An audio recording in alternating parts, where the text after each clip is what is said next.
Hi, so today I want to make a short video in support of your ears and your hearing. So there's wonderful little things we can do to help support more chi flow in this area. So let's start by taking your thumbs, place them gently in the ear.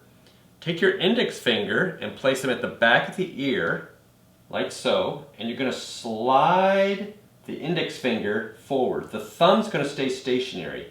So I'm doing that on both sides.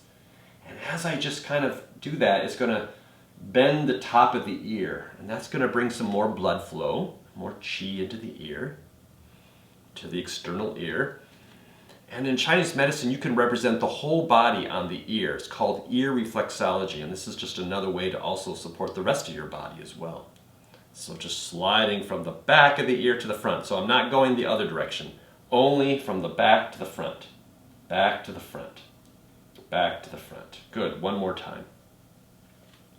Good. And now let's focus on the lower side of the ear. If you're wearing earrings, be real careful, but otherwise do a gentle tug and release.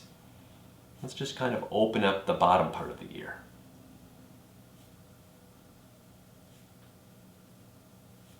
Good. A few more. That'll also open up the ear canal a little bit more. And one more time. Great. And now let's actually work with the ear canal. So if you have hearing aids, this one you'll want to be careful. But you're going to do like a plunger movement. So you're going to create a compression and a release. So you're going to press, release.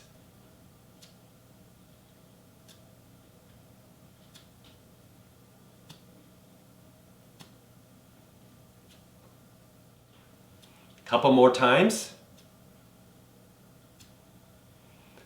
Good.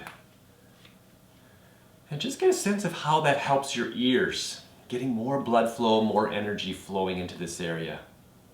So I hope that helps. Have a wonderful day. Take care.